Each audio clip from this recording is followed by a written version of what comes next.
আল্লাহর কালামের মধ্যে দেখেন কি কথা আছে, কিন্তু এগুলো লুকায়িত থাকে।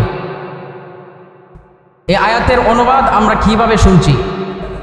শত শত বছর যাবত যত বড় সুন্নি আলেমই হোক আর শিয়া হোক, যত বড় আহলে বায়াতের আশেক দাবি করুক, তারা কিন্তু এইভাবেই অনুবাদটা করে যে কুল্লা আসআলুকুম আলাইহি আজরান ইল্লাল মাওয়াদ্দাতা ফিল কুরবা। আল্লাহ বলছেন, হে রসুল আপনি বলুন যে আমি তোমাদের কাছ থেকে কোনো প্রতিদান চাই না, শুধুমাত্র আমার আহলে বায়াতের মোহাব্বত চাই।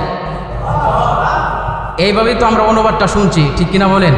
কিন্তু অনুবাদটা কিন্তু এটা যথার্থ না, এই অনুবাদটা কিন্তু পারফেক্ট না, এই অনুবাদটা গভীরের না, এই অনুবাদটা একটা সাধারণ অনুবাদ, অতি সাধারণ এবং নর্মাল অনুবাদ। কিন্তু এই অনুবাদের এই আয়াতের ভিতরে আরও অনেক গভীর তথ্য আছে, কিন্তু ওই অনুবাদ করা হয় না। আজকে ইনশাল্লাহ আমি আপনাদের সামনে এর সঠিক অনুবাদটা কি শব্দ বাই শব্দ আপনাদেরকে আমি বলবো ইনশাল্লাহ। আল্লাহ তাআলা আমাদেরকে বোঝার তৌফিক দান করুন, বলুন আমিন।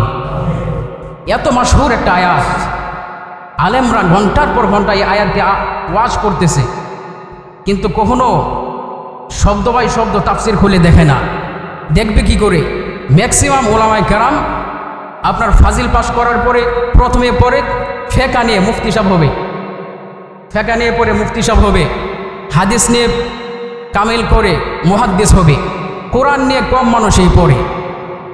আপনি দেখবেন, জিজ্ঞেস করবেন যে আপনি কোন সাবজেক্টে কামিল করতেছেন, মাস্টার্স করতেছেন, বলবে হাদিসে। ফেকায় মুফতি সাহেব হবে, মানুষ মুফতি বলবে, কিন্তু কোরআন নিয়ে কম মানুষে পড়ে। কোরআনের ভিতরে আল্লাহ কি বলছে ওইটা কম মানুষে জানে। হাদিসে আপনি অনেক পড়ে যান, হাদিস তো মানুষে সংকলন করছে, মানুষে লেখছে, ঠিক কিনা বলেন না? কোরআনে কি কোনো সন্দেহ আছে? কোরআন নিয়ে সন্দেহ করলে তো সে মুসলমানই থাকবে না। তো সেই কোরআন বোঝার নাম নাই, অন্য কিছু নিয়ে দৌড়াদৌড়ি, অন্য কিছু নিয়ে ফতোয়া দিচ্ছে, কোরআন নিয়ে ফতোয়া দেয় না। আচ্ছা, এই আয়াতের এখন আমি আপনাদেরকে অনুবাদটা শোনাই। প্রথম শব্দটা হচ্ছে কুল্লা আসআলুকুম, আসআলু সুআল, সুআল শব্দটা। আচ্ছা, এখন আমরা যে বলতেছি রসুল বলছেন যে আমি তোমাদের কাছ থেকে কোনো প্রতিদান চাই না, এখানে কি কোনো প্রতিদানের কথা আছে? এখানে প্রথম শব্দটা হচ্ছে আসআলুকুম। আসআলু শব্দের অর্থ হচ্ছে সুআল করা, প্রশ্ন করা, জবাব চাওয়া। যেমন কোরআনের অন্য আয়াতে আল্লাহ বলছেন ওয়াইদা সাআলাকা ইবাদি, আমার বান্দারা যখন আমার সম্পর্কে জিজ্ঞেস করে আন্নী ফাইন্নী করিব, তখন তাদেরকে বলে দেন আমি আল্লাহ তাদের কাছেই আছি। তো এখানে সোয়াল শব্দের অর্থ কি? প্রশ্ন করা। সোয়াল শব্দের অর্থ কি? প্রশ্ন করা। যে সোয়াল জবাব আমরা বলি না, সোয়াল জবাব মানে প্রশ্ন করা, উত্তর দেওয়া। তাহলে এক নম্বর শব্দ পাইলাম প্রশ্ন করা, যে রসুল বলছে কুল্লা আসআলুকুম, আমি তোমাদেরকে প্রশ্ন করব না। কি ব্যাপারে? আলাইহি আজরন, আমি যত কিছু তোমাদেরকে দিছি, যত কষ্ট তোমাদের জন্য করছি, কোনো কিছুর জন্যই আপত্তি করব না তোমাদের কাছে, প্রশ্ন তোমাদেরকে করব না, কাঠগড়ায় দাঁড় করাবো না, জবাব চাইব না। একটা ব্যাপারে চাইব, ইল্লাল মাওয়াদ্দাতা ফিল কুরবা, আমার আহলে বায়াতদের শান মান আজমত, তাদের হুরমাত, এগুলো রক্ষা করেছো কিনা, ওই ব্যাপারে প্রশ্ন করব। আচ্ছা দেখেন অনুবাদটা কি, আর অনুবাদ আমাদের সমাজে কি করা হয়। এত জীবন শত শত বছর কি অনুবাদ শুনে আসছেন, আর আসল অনুবাদ কি?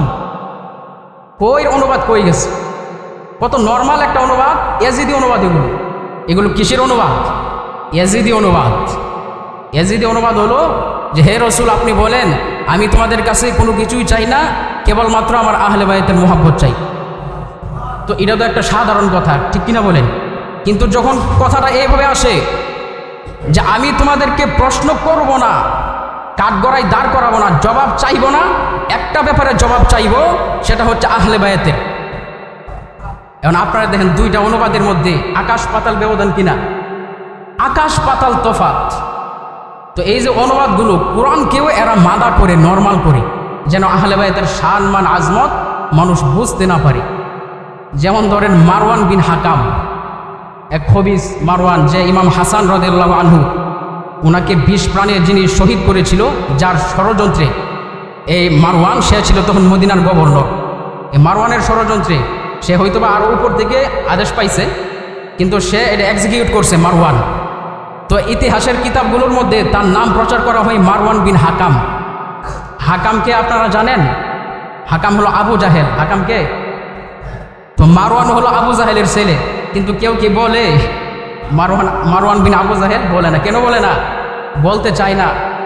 বললেই তো মানুষ জানে হে তো আবু জাহেলের ছেলে, হে তো রসুলের বিরোধিতা করবেই, রসুলের বংশের বিরোধিতা করবেই। আবার আবু জাহেলের আরেকটা ছেলে আছে, তার নাম ইকরামা। ইকরামা হচ্ছে একজন তাবিঈ এবং মুফাসসির, সে একজন ইমানদার। তার নাম বলার সময় আবার বলে ইকরামা বিন আবু জাহেল। কিন্তু মারওয়ান যে খবিস, ওই খবিসের নামটা বলার সময় আবার বলে না যে মারওয়ান বিন আবু জাহেল, তখন বলে মারওয়ান বিন হাকাম। দেখেন কি কৌশল, কি কৌশলে দেখেন যুগের পর যুগ।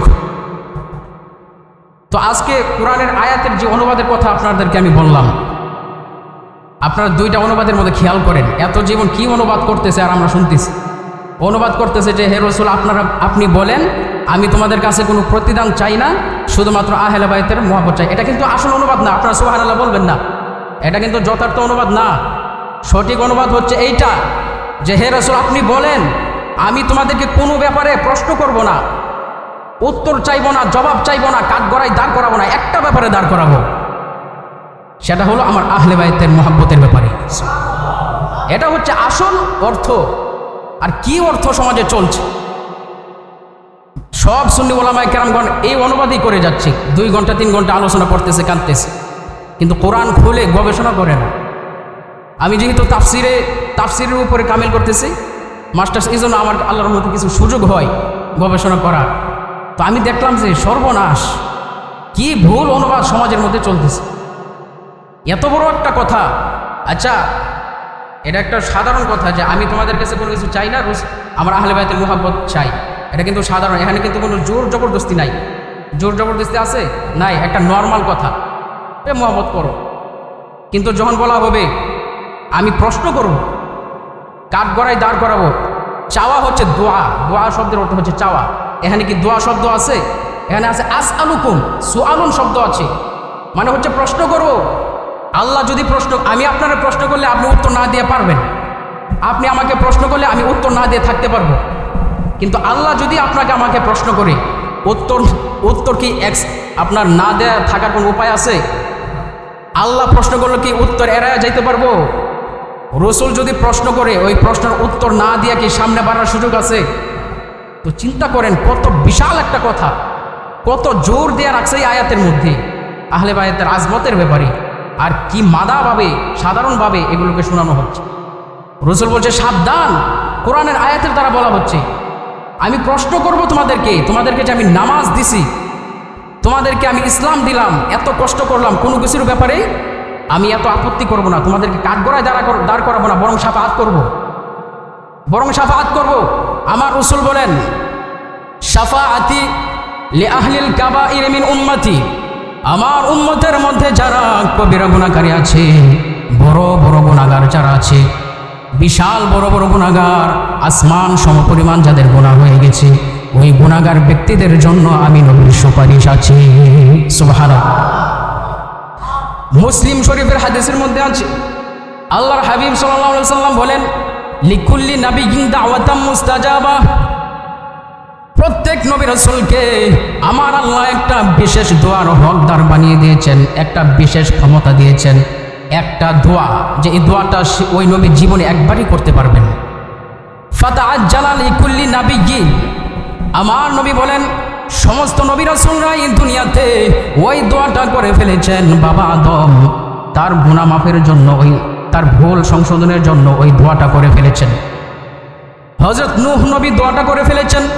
ইব্রাহিম নবী আগুনে পড়ার পরে দোয়াটা করে ফেলেছেন। সমস্ত নবী রাসূলরা তাদের নিজেদের বিপদের সময় দোয়াটা করে ফেলেছেন।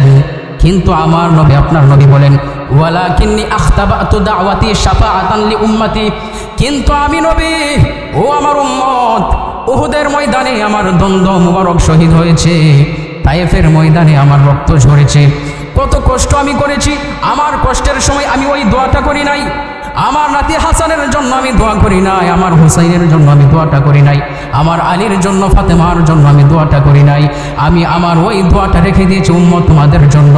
কাল হাসরের ময়দানে আমার উম্মত যখন বিপদে পড়ে যাবে, আমার ওই বিশেষ পাওয়ারটা আমি প্রয়োগ করে আল্লাহর কাঠগড়া থেকে আমি আমার উম্মতদেরকে পার করে নেব। কেমন দরদি নবী। এই কারবালার প্রান্তরে আমার নবী ইমাম হুসাইন রাদিয়াল্লাহু আনহুর সাথে গড়াগড়ি খেয়েছেন। আমার নবী তো চাইলে দোয়াটা করতে পারত, হে আল্লাহ যদিও তোমার হুকুম আছে, আমি দোয়াটা করলাম, তুমি তো ক্ষমতা দিছো, আমার হাসানকে তুমি রক্ষা করো, আমার হুসাইনকে রক্ষা করো। আল্লাহকে রক্ষা করতো না? আমার নবী করে নাই। আপনার জন্য, আমার জন্য, আপনি অধম আমি অধমের জন্য ওই দোয়াটা রেখে দিস।